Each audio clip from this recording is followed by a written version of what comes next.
Voici les 5 meilleurs moyens de monétiser sa chaîne YouTube en 2025 selon une étude très récente réalisée par The Site. Le premier moyen, c'est à travers la vente de coaching ou bien du consulting. Il faudrait voir ce moyen étant comme le freelancing, de la vente de services professionnels, mais en utilisant YouTube, en utilisant les réseaux sociaux de manière beaucoup plus générale.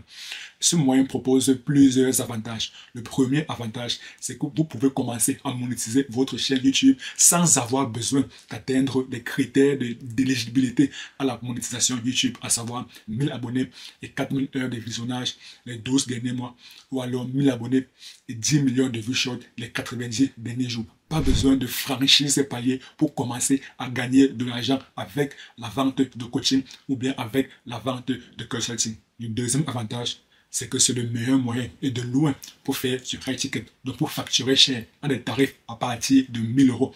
Donc facturer des prestations autour de 1000 euros, 2000 euros, 3000 euros. Et il y a très peu de personnes qui peuvent bénéficier des services à ce type de montant. Donc là, vous comprenez qu'en proposant du coaching ou bien en faisant du consulting, ce qui revient tout simplement à faire du freelancing, à vendre ses services professionnels à un tarif élevé, vous aurez très peu de clients. Et c'est une bonne chose parce que le but de toute entreprise est d'avoir une rentabilité rapide et élevée.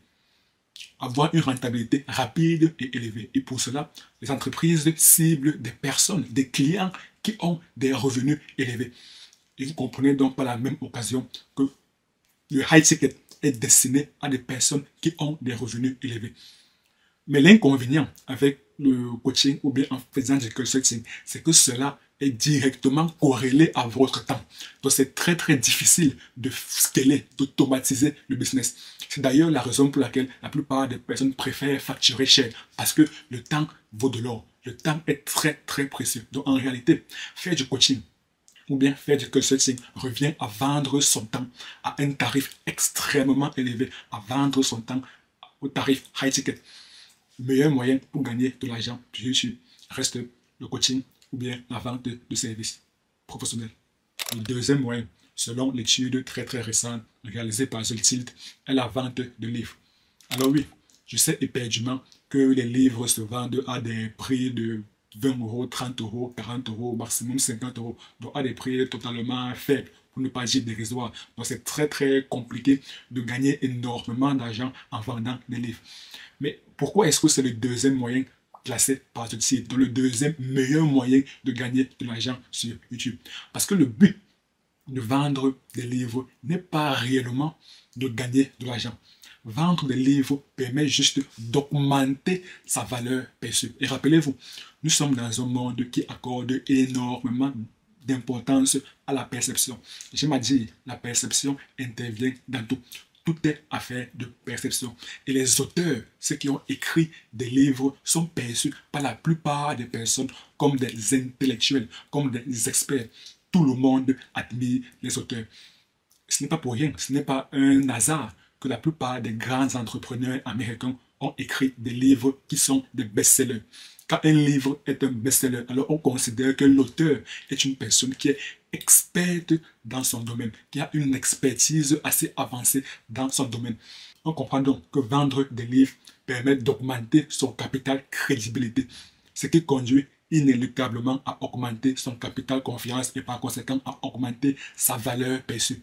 Et une personne qui a une haute valeur perçue est une personne qui est capable de facturer cher, de faire du high ticket sans soucier. Des personnes n'auront pas du mal à acheter des produits ou bien des services high ticket, à acheter des produits ou bien des services qui sont facturés à des tarifs élevés. Pourquoi? Parce que la personne au préalable a déjà démontré son expertise. Également, pour vendre des livres, on n'a pas besoin d'être éligible à la monétisation YouTube. Le troisième moyen, c'est à travers la vente de formation. C'est un système très similaire à la vente de coaching ou bien de consulting.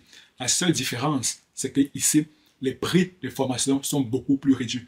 Les formations, généralement, se vendent à des tarifs tels que 200 euros, 300 euros, 400 euros, maximum 500 euros. Par contre, pour du consulting, ce sont des prix high ticket, ce sont des prix premium qui commencent à se facturer à partir de 1000 euros, 2000 euros. Là, ça commence à être des tarifs très intéressants. La différence entre la vente de formation et le coaching ou bien tutorial setting, c'est que la vente de formation peut être scalée, c'est un système qui peut être automatisé. Parce que vous créez votre formation une seule fois, vous l'hébergez sur une plateforme qui peut être System.io, qui peut être Podia, qui peut être Kajabi, peu importe la plateforme que vous choisissez pour héberger votre formation. Vous avez créé votre formation et tout ce qui vous reste à faire est de drainer du trafic vers votre formation pour que des personnes l'achètent. C'est tout ce que vous avez à faire. Donc vous comprenez ici que c'est un système qui vous permet de générer des revenus passifs. Vous travaillez une seule fois et vous n'avez plus besoin de fournir énormément d'efforts par la suite. C'est un système qui est automatisable, qui est scalable. Et là également, pour vendre des formations, pas besoin d'être éligible au programme partenaire YouTube. Même avec moins de 1000 abonnés, même avec moins de 4000 heures de visionnage, même avec moins de 10 millions de vues short, vous pouvez commencer à générer des sommes très importantes avec la vente de formations. Le quatrième moyen pour monétiser sa chaîne YouTube, c'est à travers la monétisation YouTube. C'est un système classique que tout le monde connaît. Là, il va falloir au préalable être éligible au programme partenaire YouTube pour pouvoir bénéficier des revenus versés par YouTube. Donc, il va falloir au préalable avoir 1000 abonnés et 4000 heures de visionnage les 12 derniers mois, ou alors avoir 1000 abonnés et 10 millions de vues short les 90 derniers jours. Une fois que vous franchissez ces paliers, YouTube commence à vous verser des revenus à hauteur de 55%. Donc, lorsque YouTube reçoit des revenus, elle conserve 45% et elle reverse aux YouTubeurs 55%. Et une étude très récente, réalisée par Influencer Marketing Hub, avait révélé que YouTube paye en moyenne, chaque 1000 vues, YouTube paye en moyenne $5. Les revenus versés par YouTube dépendent de plusieurs paramètres, notamment la région géographique de votre audience, la niche que vous avez choisie. Sur YouTube, toutes les niches ne se valent pas. Il y a des niches à forte rentabilité et des niches à faible rentabilité. Les revenus versés par YouTube, ce qu'on appelle le RPM, le revenu pour 1000 vues, dépend également de la qualité des publicités qui sont insérées dans vos vidéos. Ça dépend également de l'âge, du moins de la tranche d'âge majoritaire de votre audience. Donc là, vous comprenez que les revenus versés par YouTube dépendent d'énormément de critères. Donc c'est très difficile à prévoir les revenus qu'un YouTuber perçoit chaque mois. Mais l'étude réalisée par Influencer Marketing Hub a révélé la rémunération moyenne. Ça, c'est la moyenne des YouTubeurs, du moins des petits YouTubeurs, donc ceux qui ont un nombre d'abonnés entre 1000 et 10 000 abonnés. Et l'étude a révélé qu'elle est autour de 5 à 6 dollars chaque 1000 vues. Forbes a été beaucoup plus précis en révélant que YouTube paye en moyenne 5 dollars chaque 1000 vues. Le cinquième moyen, c'est à travers les super chats et les adhésions. Pour pouvoir bénéficier de ces revenus, il va falloir remplir les critères d'éligibilité, mais beaucoup plus réduits, à savoir 500 abonnés et 3000 heures de visionnage les 12 derniers mois. Ce sont des critères beaucoup plus réduits par rapport aux critères classiques qui exigent d'avoir 1000 abonnés et 4000 heures de visionnage les 12 derniers mois. Ce qu'on appelle super chat ou bien super seekers ou bien autres, ce sont des revenus supplémentaires que vous générez lorsque vous êtes en live streaming. Donc il faudrait voir ça un peu comme des dons. Lorsque vous êtes en live streaming, des personnes qui sont avec vous durant le live peuvent vous faire quelques dons, quelques petits gestes d'encouragement qui sont généralement autour de 2 euros, 10 euros, maximum 20 euros.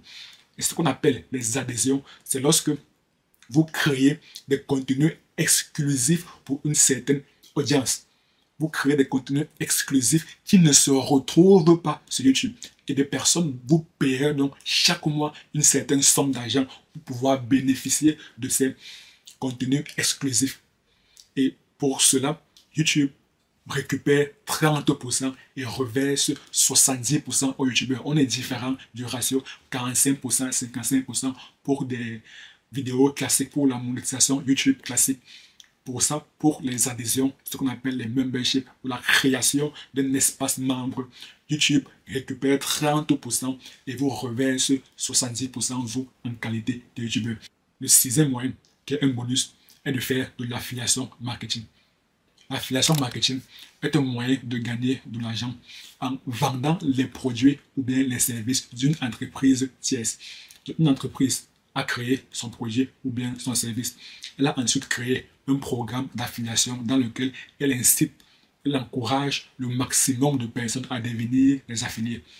Les affiliés ramènent des clients en contrepartie d'une certaine somme d'argent, en contrepartie d'une commission sur les ventes. Sur YouTube, cette commission varie autour de 4 à 5% jusqu'à 50%.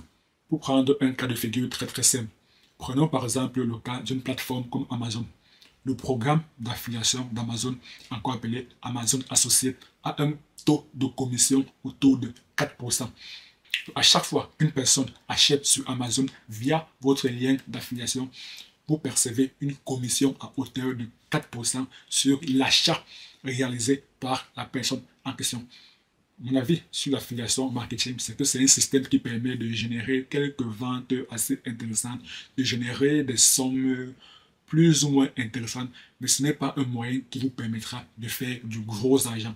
Néanmoins, vous ne perdez rien en insérant dans la description de quelques vidéos quelques liens d'affiliation pour commencer à générer des dizaines, voire des centaines d'euros. Vous ne perdez absolument rien.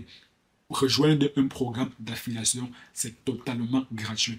Ça ne coûte rien. Donc, balancez juste les liens d'affiliation des services que vous avez l'habitude d'utiliser et que vous pouvez recommander. Et si des personnes sont intéressées par le produit ou bien le service que vous recommandez, vous mettez juste le lien en description et vous commencez à générer des centaines d'euros de manière totalement passive parce que vous n'avez plus un travail à fournir derrière. Mais je rappelle, ce n'est pas un système qui vous permettra de gagner du gros argent. Voilà donc les 6 moyens de gagner de l'argent sur YouTube en 2025. Néanmoins, pour pouvoir les faire, vous avez besoin d'un élément important, primordial, voire même indispensable avant de gagner de l'argent sur YouTube. Si vous voulez le découvrir, cliquez juste sur la vidéo qui apparaît à l'écran et moi, je vous donne rendez-vous de l'autre côté. À très bientôt.